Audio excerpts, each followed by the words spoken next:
Hello everyone, welcome to class 12 physics classes. The topic of this video is electric field due to a dipole at equatorial point.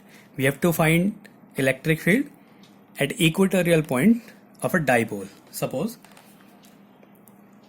this is a dipole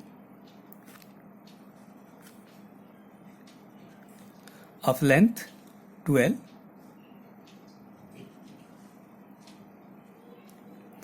Let P is a point distant x from the center of this dipole at which electric field intensity has to be find.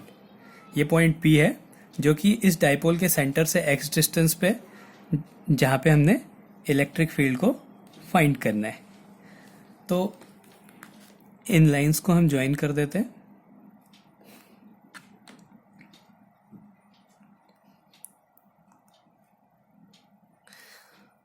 माना ये angle theta है और ये angle भी theta है. ये distance L होगी, ये डिस्टेंस भी L होगी. ये x है, ये L है, तो ये वाली distance under root X square plus L square हो जाएगी और ये वाली डिस्टेंस भी under root X square plus L square हो जाएगी. अब हम यहाँ पे एक चार्ज Q कंसीडर करते हैं. यहाँ पे इलेक्ट्रिक फील्ड की जो डायरेक्शन होगी इसके कारण इस पे वो होगी ये.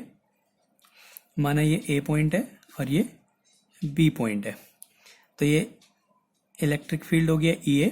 ये दोनों लाइक चार्ज अनलाइक चार्जेस हैं, इसलिए ये लाइक चार्जेस है. यहाँ पे इलेक्ट्रिक फील्ड की डायरेक्शन ये हो गई EB.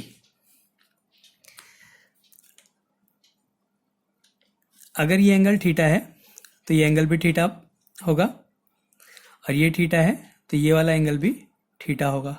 अब इस EA और EB को दो कंपोनेंट्स में रिजॉल्व कर सकते हैं हम. EA का ये हॉरिजॉन्टल कंपोनेंट हो गया EA cos थीटा और ये वर्टिकल कंपोनेंट हो जाएगा EA sin थीटा. ऐसे ही EB का ये हॉरिजॉन्टल कंपोनेंट होगा EB cos थीटा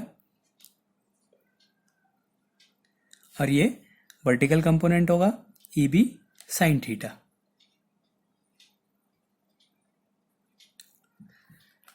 अब इनके मैग्नीट्यूड्स लिख देते हैं. EA चार्ज है -q और इसका बीच का डिस्टेंस है X square plus L square. तो यहाँ पे इलेक्ट्रिक फील्ड की वैल्यू होगी EA equals to 1/4 pi epsilon naught q square upon q upon distance का स्क्वायर. डिस्टेंस है X square plus L square, इसका स्क्वायर करेंगे तो अंडर रूट हट जाएगा तो बचेगा X square plus L square.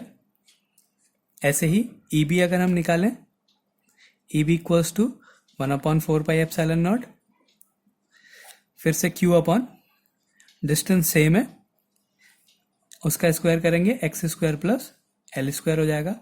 यहाँ पे EA और EB जो दोनों की वैल्यूज सेम है, इसलिए अगर हम यहाँ पे नेट इलेक्ट्रिक फील्ड निकालें तो EA sin थीटा और EB sin थीटा इक्वल हैं और ऑपोजिट डायरेक्शन में हैं. इसलिए इसके जो ये कंपोनेंट्स हैं, जो वर्टिकल कंपोनेंट्स हैं EA और EB के, ये एक दूसरे को कैंसिल कर देंगे अगर हम इनका वेक्टर सम करते हैं. तो इस इधर पे जो नेट इलेक्ट्रिक फील्ड आएगा वो सिर्फ इसके हॉरिजॉन्टल कंपोनेंट्स के कारण आएगा जो कि EA cos theta plus EB cos theta होगा.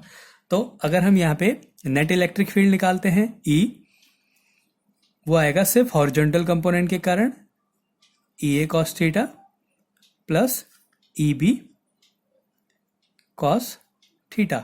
EA और EB सेम है इसलिए हम इसको लिख सकते हैं 2EA cos थीटा. इस डायग्राम से अगर हम cos थीटा की वैल्यू निकालें, cos theta equals to base upon hypotenuse, base है L upon hypotenuse under root X square plus L square. इसको यहाँ पुट कर देते हैं.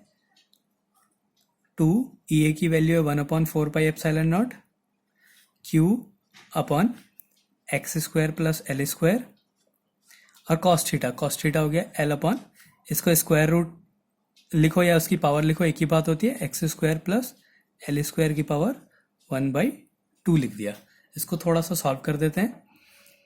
1/4 pi epsilon naught Q into 2L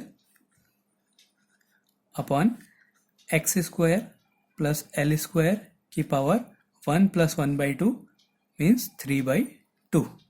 अब एक सिचुएशन को कंसीडर करते हैं कि जो x है वो l से बहुत बड़ा है, इसलिए हम यहाँ पे l को नेग्लेक्ट कर देंगे। तो ये हो जाएगा 1/4πε0 q इंटू 2l p के इक्वल होता है डाइपोल मोमेंट, तो हम इसकी जगह p लिख देते हैं, p अपॉन एक्स स्क्वायर की पावर 3/2।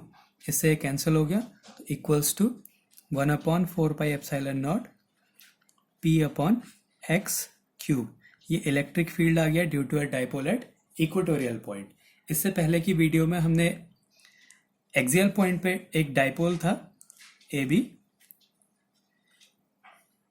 जिसकी लेंथ 2l थी और उसके एक्सिस पे एक पॉइंट C था जो कि इसके सेंटर से x डिस्टेंस पे था। यहाँ पे हमने इलेक्ट्रिक फील्ड की वैल्यू निकाली थी E equals to 1/4πε0 2p upon x cube, और इसकी डायरेक्शन B से C की तरफ थी, नेट डायरेक्शन BC की तरफ थी। यहाँ पे उसके बिल्कुल ऑपोजिट है, एक्सियल पॉइंट के लिए डायरेक्शन ये थी और इक्वेटोरियल के लिए डायरेक्शन ये है, ये वाली डायरेक्शन इक्वेटोरियल के लिए है। तो हमें ये पता चल रहा है कि एक डाइपोल में एक्सियल और इक्वेटोरियल पॉइंट के जो इलेक्ट्रिक फील्ड होते हैं उनके बीच का जो एंगल होता है वो 180 डिग्री होता है। इसको मैं लिख देता हूं, एंगल बिटवीन